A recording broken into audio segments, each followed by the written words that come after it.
वैष्णवी हगवणे मृत्यू प्रकरणामध्ये खरं तर महिला आयोगाच्या अध्यक्षा रुपाली चाकणकर यांचा राजीनामा जो आहे तो सातत्यानं विरोधी पक्षातल्या अनेक महिला नेत्यांकडनं सातत्यानं मागितला जातोय। कारण की मयुरी जगताप जी वैष्णवी हगवणेची जाऊ होती, तिला देखील या सगळ्या प्रकरणात जो आहे तो त्रास जो आहे तो हगवणे कुटुंबियांकडनं देता होत होता। परंतु त्या सगळ्या संदर्भात महिला आयोगाकडे तक्रार करण्यात आलेली होती। महिला आयोगाने कोणती ॲक्शन जी आहे ती मयुरी जगतापच्या तक्रारीवरती करण्यात आली नव्हती।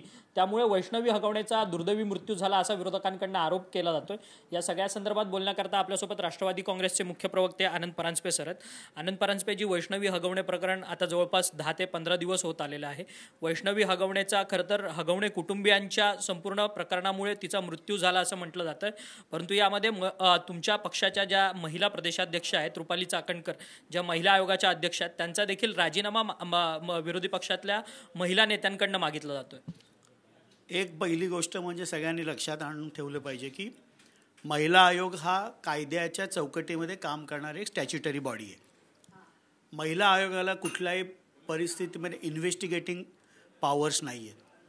महाराष्ट्रातील तमाम माझ्या माता भगिनींकडनं ज्या काही तक्रारी येतात या महिला आयोगाकडे आल्यानंतर त्या पोलीस स्टेशनला चौकशीसाठी वर्ग केल्या जातात। आणि म्हणून महिला आयोगाच्या कामाबद्दल काही उणिवा असू शकतात, पण राजकीय आरोप जे 2-3 दिवसापासून जे सातत्याने केले जात आहेत हे अत्यंत चुकीचे आहे। आमच्या महिला प्रदेशाध्यक्षा रुपालीताई चाकणकर महिला आयोगाच्याही अध्यक्ष आहेत।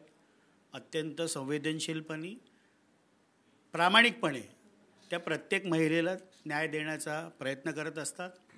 वैष्णवी हगवण्याच्या बाबतीमध्ये संपूर्ण महाराष्ट्राची संवेदना त्यांच्या माहेरच्या लोकांबरोबर आहे। शेवटी एक निष्पाप जीव गेलेला आहे आणि त्यामुळे महिला आयोगाने सुमोटो 19 मेलाच FIR दाखल करण्याचे बावधान पोलीस स्टेशनला तशा प्रकारचे निर्देश दिले। FIR दाखल झाला आणि कडक कारवाई गृह खात्याकडून आता होत जाते। म्हणजे अगदी हुंड्यामध्ये दिलेलं सामान असेल, गाड्या असतील, त्यांना राजेंद्र हगवणे आणि सुशील हगवणेंना ज्यांनी मदत केली या सगळ्यांना अटक होते। त्यामुळे न्याय वैष्णवीला हा मिळालाच पाहिजे ही स्पष्ट भूमिका महाराष्ट्रातील जनतेची आणि राष्ट्रवादी काँग्रेस पक्षाची आहे। परंतु हगवणे कुटुंबियामध्येच मयुरी जगताप ही मोठी सून आहे। तिने देखील 6 महिन्यांपूर्वी महिला आयोगाकडे तक्रार केलेली होती। तिचा देखील छळ जो आहे तो हगवणे कुटुंबियांकडून होतोय। या संदर्भातलीच ही सगळी तक्रार महिला आयोगाला दिलेली, परंतु महिला आयोगाकडनं त्या संदर्भात कोणतेही ॲक्शन्स जे आहेत मयुरी जगताप हगवणे कुटुंबियांच्या विरोधात घेण्यात आले नाहीत। त्याचमुळे वैष्णवीचा मृत्यू झाला। वैष्णवीच्या दुर्दैवी मृत्यूला जे आहे ते महिला आयोग जबाबदार आहे असं सातत्यानं महिला नेत्यांचं म्हणणं आहे। त्यात सुषमा अंधारे असतील, संगीता ठोंबरे असतील, इतर काही महिला नेते आहेत। ह्या सर्व महिला नेत्यांचा अत्यंत आदरपूर्वक सन्मान करतो। ज्या वेळेला मयुरी जगताप यांनी तक्रार, माझ्या मते मी जे बघितलं वाचलं, 6 नोव्हेंबर 2024ला काहीतरी महिला आयोगाकडे तक्रार केली मेघराज जगताप त्यांच्या भावाने। त्यानंतर त्या पोलीस स्टेशनला ती फॉरवर्ड करण्यात आली होती।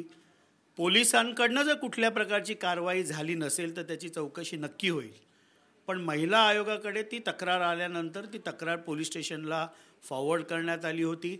त्याच्यामध्येच त्यांची जी नणंद आहे तिच्याकडनं देखील क्रॉस कंप्लेंट मयुरी जगतापच्या विरुद्ध काहीतरी महिला आयोगाकडे तक्रार आली आणि त्यामुळे जर कुठे कसूर झाला असेल काही महिला आयोगाकडनं किंवा पोलिसांकडनं तर याची चौकशी होऊ शकते।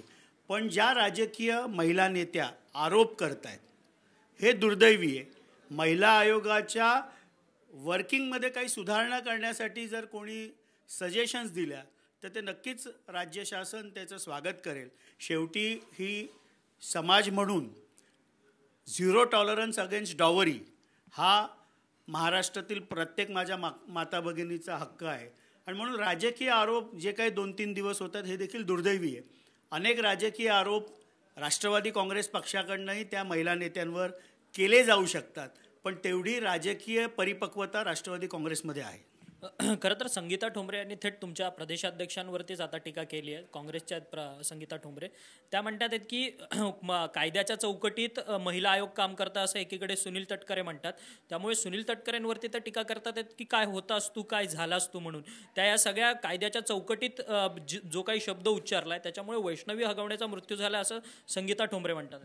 शेवटी आता राजकीय आरोपांना राजकीय उत्तर आम्ही देखील देऊ शकतो, पण मूळ प्रश्न असा आहे की वैष्णवी हगवणेला न्याय मिळाला पाहिजे आणि भविष्यामध्ये संपूर्ण महाराष्ट्रामध्ये वैष्णवीसारखी दुर्दैवी मृत्यू कुठल्याही माझ्या महाराष्ट्रातील भगिनीचा, मुलीचा होता कामा नये. आणि यासाठी महिला आयोग अधिक सक्षम कसं करता येईल ह्याच्याकडे अधिक लक्ष देण्याची गरज आहे. राजकीय आरोप करणं खूप सोपं असतं. परंतु या सगळ्या संदर्भात महिला आयोगाच्याच अध्यक्षा रुपाली चाकणकर आहेत, त्यावरती तुमच्या महिला प्रदेशाध्यक्ष सुद्धा आहेत, त्यावरतून अनेक जण टीका करतात आहेत. रोहित पवार देखील म्हणतात आहेत की कोणीही राजकीय व्यक्ती जो आहे तो खरं तर महिला आयोगावरती नसावा, अराजकीय व्यक्ती जो आहे तो नेमला पाहिजे, कारण की बायस कुठेतरी निर्णय जो आहे तो या सगळ्या प्रोसेसमधनं दिला जातो असं त्यांचं म्हणणं आहे. आता ज्या वेळेला अखंडित राष्ट्रवादी होती त्यावेळेला देखील रुपालीताई चाकणकर महिला आयोगाच्या अध्यक्ष होत्या, प्रदेशाध्यक्षही होत्या. त्यामुळे अशा अनेक पदं आहेत की राजकीय पद असलेली व्यक्ती देखील आयोगाची, मंडळाची अध्यक्ष आहे. पण मला विश्वास आहे की रुपालीताई चाकणकर निष्पक्षपणे काम करण्याचा प्रामाणिक प्रयत्न करत आहेत. काही उणिवा महिला आयोगामध्ये असतील तर ते नक्की सुधारण्याचा पक्ष म्हणून देखील आम्ही प्रयत्न करू. खरं तर काल तुम्ही जितेंद्र आव्हाड यांच्या संदर्भात ठाण्यातल्या पोलीस उपायुक्तांकडे तक्रार केली वाहतूक शाखेच्या. त्यांनी रिक्षा चालवली म्हणून तुमचा आक्षेप आहे. काय नक्की ती तक्रार आहे आणि आव्हाडांसंदर्भात काय तुम्ही पत्र लिहिलं? कायम प्रसिद्धीसाठी हापापलेले नकलाकार कलाकार डॉक्टर जितेंद्र आव्हाड हे ठाणे महानगरपालिकेच्या मुख्यालयामध्ये रिक्षा चालवत गेले आणि रस्त्यावर चालणाऱ्या निष्पाप ठाणेकरांचा जीव देखील धोक्यात आला. कारण त्यांना रिक्षा चालवायचा एक तर अनुभव नाही. रिक्षा चालवायला तुम्हाला परमिट लागतो, तुम्हाला बॅच लागतो, तुम्हाला लायसन्स लागतं. आपण एक सामान्य नागरिक म्हणून समजा मोटरसायकलवर फिरत असताना हेल्मेट नसेल तर फोटो काढून फाईन येते की नाही? गाडी चालवताना सीटबेल्ट नसेल लावला तर फाईन येते की नाही? लायसन्स नसेल तर फाईन येते की नाही? मग तशा प्रकारचं साधं पत्र मी पंकज शिरसाट, उपायुक्त वाहतूक शाखा ठाणे यांना लिहिलेलं आहे की यांच्यावर दंड किंवा मोटर व्हेकल ॲक्टनी FIR दाखल झाला पाहिजे. कुठल्याही प्रकारचा लायसन्स नसताना, कुठल्याही प्रकारचं परमिट नसताना, बॅच नसताना, केवळ प्रसिद्धीपायी रिक्षा चालवत जे महानगरपालिकेमध्ये गेले, शेवटी ते माजी मंत्री आहेत, लोकप्रतिनिधी आहेत, आमदार आहेत, तर जबाबदारीने वागलं पाहिजे आणि हा पोरकटपणा नाही केला पाहिजे. खरं तर नालेसफाईच्या कामांमध्ये देखील तुमचे ठाणे शहराचे अध्यक्ष असलेले नजीब मुल्ला आणि जितेंद्र आव्हाड एकमेकांसमोर आले. तो सगळा प्रसंग माध्यमांसमोर तर होताच, परंतु ठाण्यामध्ये नालेसफाई झाली आहे की नाही हा सगळ्यात मोठा प्रश्न उद्भवतोय. सातत्यानं प्रतिसभागृह जे आहेत ते विरोधी पक्षातल्या नेत्यांकडनं ठाण्यामध्ये भरवले जातात. लोकांचे सगळे तक्रारी वगैरे ऐकल्या जातात, कारण की प्रशासक ठाण्यामध्ये गेल्या 2-3 वर्षांपासून प्रशासक नेमलेला आहे महापालिकेवरती. त्यामुळे कामं होत नाही आहेत असा आरोप जो आहे तो विरोधी पक्षांकडनं केला जातो. लोकशाहीमध्ये विरोधी पक्षाला आपला आवाज उठवण्याचा नक्कीच अधिकार आहे. ते आमदार आहेत, कळव्या मुंब्र्याचे आहेत. कळव्या मुंब्र्याच्या नालेसफाईचा दौरा केला त्यांनी, मला दाखवावं. कारण ते कायम चॅनल्समध्ये त्यांना फेसबुक लाईव्ह करायची, कायम बाईट द्यायची सवय असते. कळव्यातले नाले, मुंब्र्यातले नाले याचा दौरा केला का त्यांनी? नाही केला. पण राजकीयदृष्ट्या नजीब मुल्ला यांनी त्यांच्याविरुद्ध मागची विधानसभेची निवडणूक लढवली म्हणून त्याच्या वॉर्डामध्ये गेले. जाण्याबद्दलही काही हरकत नाही, पण लोकांची जाऊन जी दिशाभूल ते करत होते त्याच्यामुळे तो संघर्ष झाला. आमदार म्हणून कळव्या मुंब्र्यामध्ये नालेसफाईसाठी फिरावं ना. आणि एवढंच त्यांच्यामध्ये धमक आहे तर नाल्याचा कचरा जो कळव्या मुंब्र्यातनं उचलला गेला नाही तो महापालिकेच्या गेटवर जाऊन टाकावा, ती धमक दाखवावी त्यांनी. पण ते करणार नाहीत. नजीब मुल्लांनी विधानसभेमध्ये त्याच्याविरुद्ध निवडणूक लढवली म्हणून त्याच्या वॉर्डामध्ये जाऊन काहीतरी स्टंटबाजी करायची. आणि पाऊस आज असं आहे की निसर्गाचं चक्र बदललं आहे. जवळजवळ 20 ते 25 दिवस आधी पावसाळा आलेला आहे. अचानक काल मुंबईमध्ये सगळीकडे मुंबईमध्ये पाणी तुंबलं होतं. त्यामुळे पहिला पाऊस जो जोरात झाला त्यावेळेला जरूर त्या नाल्यामध्ये पाणी भरलं. त्याच्यानंतर ते डेब्रिस आणि ते साफ करण्यात आलं आणि संपूर्ण काळजी शेवटी नजीब मुल्ला देखील आज 20 वर्ष त्या वॉर्डातनं निवडून येत आहेत. त्यांनाही देखील तिथल्या नागरिकांची काळजी आहे. खरं तर धन्यवाद, तुम्ही आमच्याशी बातचीत केली.